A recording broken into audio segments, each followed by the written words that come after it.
M Ostronic to address on the topic Communication 2015, a global survey.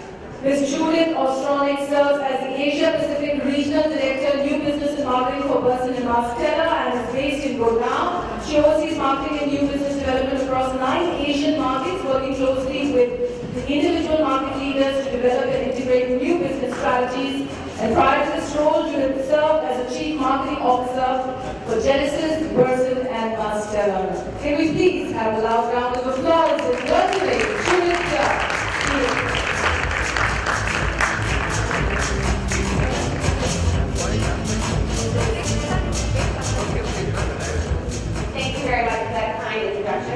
And thank you all for having me here today. Is my microphone working okay? Okay, great. So the corporate perception indicator, what is it? We at Burson-Marsteller, 6 years after the global financial crisis, wanted to know, what do people think about corporations? What do people think about CEOs? And how does that shape how corporations are communicating and what it is, the issues that they're actually addressing? So what we did was we went out with our partner firm, our sister firm, Ken Schoen in Berlin. And we went to 25 countries around the world, 25 markets. And in each of those markets, we surveyed 1,000 individuals ages 18 and older, as well as 75 executives in each of those markets. Because we knew that would give us a rounded picture and a full picture of what people were really thinking. And we asked them a broad range of questions about corporations and their perception about the corporate role in communities and societies. And the picture that we got was very interesting. So for all of the corporate communicators in this room, breathe, things are good. Okay? Generally speaking, people are okay with corporations.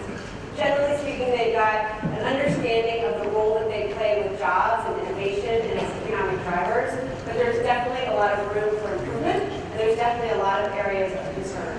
So what we found, and this was very interesting, the biggest differentiator, the biggest difference that we saw among all of those that we surveyed was the difference between the emerging markets, like countries like India, and the developed markets.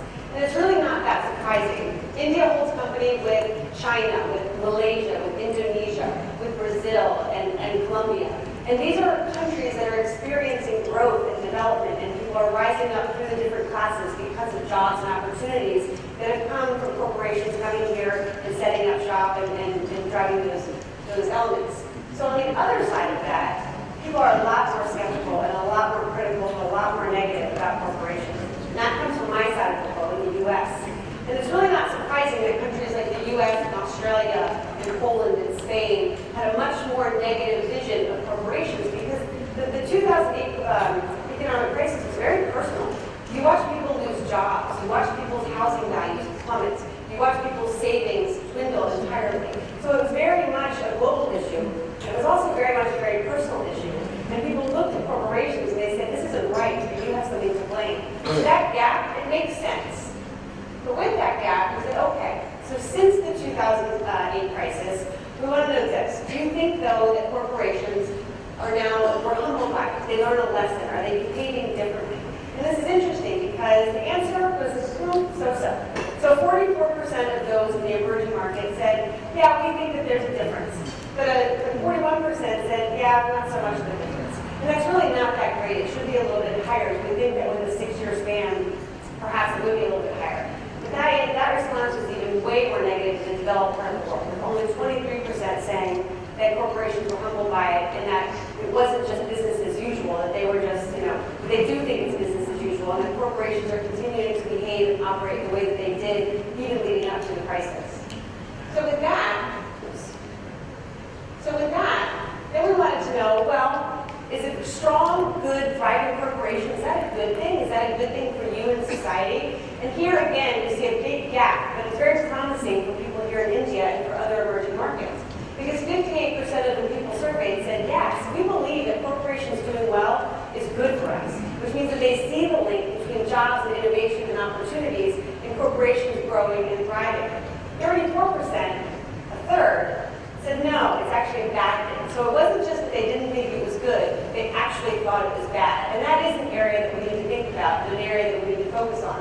Because what they believe is that if corporations get too powerful and too strong, that they'll break the system. And they will do what they want to do, and they'll influence things perhaps in a negative way.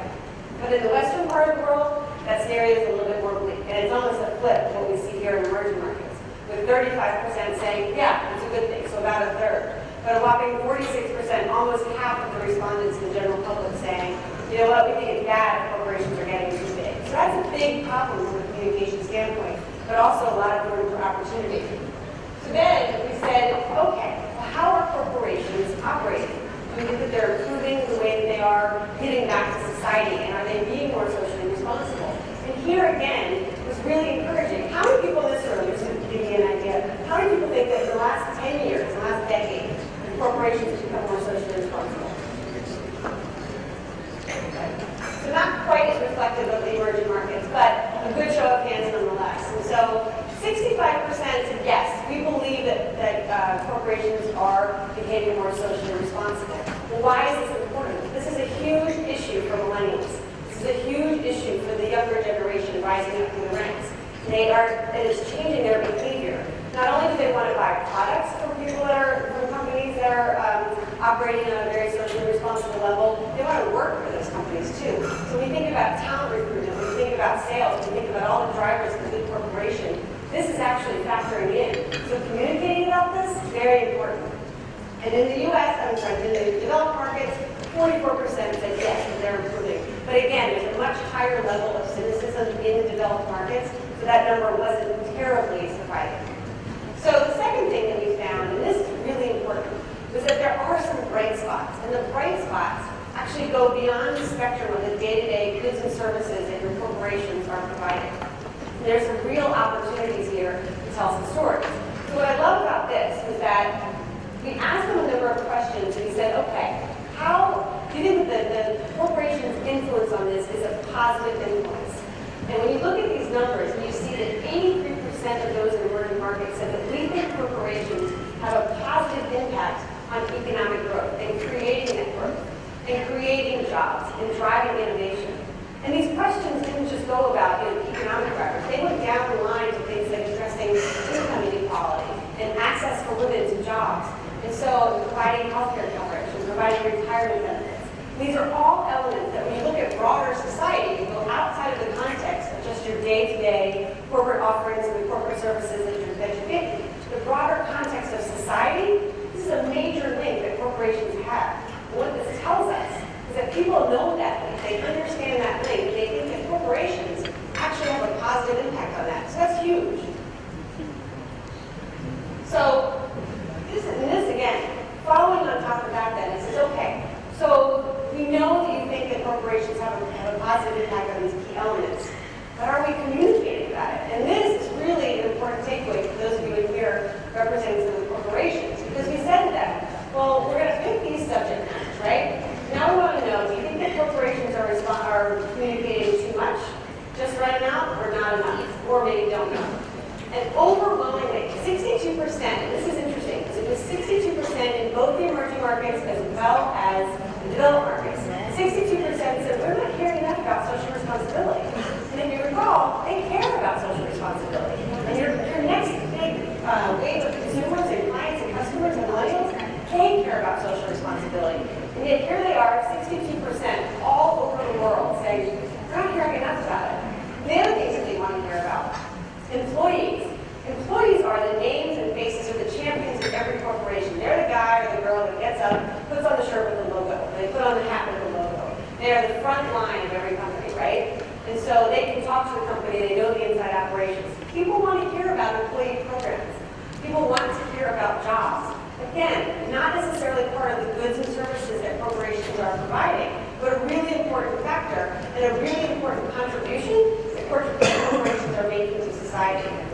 So when we get down to products and services, so we ask them, well, again, are you hearing enough? Are you not hearing enough? 30%, about a third, said we're not hearing enough. Okay. 35% said we're hearing too much. So the question that raises for those of you in the room is, are we compromising the messages that people want to hear at the expense of, are we communicating too much about products and services at the expense of the elements that people want to hear, like social responsibility, like jobs, like employee programs? And so it's something to consider when you're looking at a master plan, because there are so many more elements that go into corporation.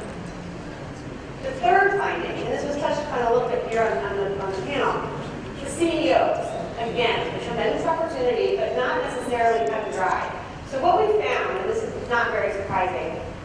CEOs are recognized as very powerful people. They fell third, only behind heads of state and politicians. So people that make power for a living, and power is their living. They get elected to make change and to drive change. CEOs fell third, only behind them.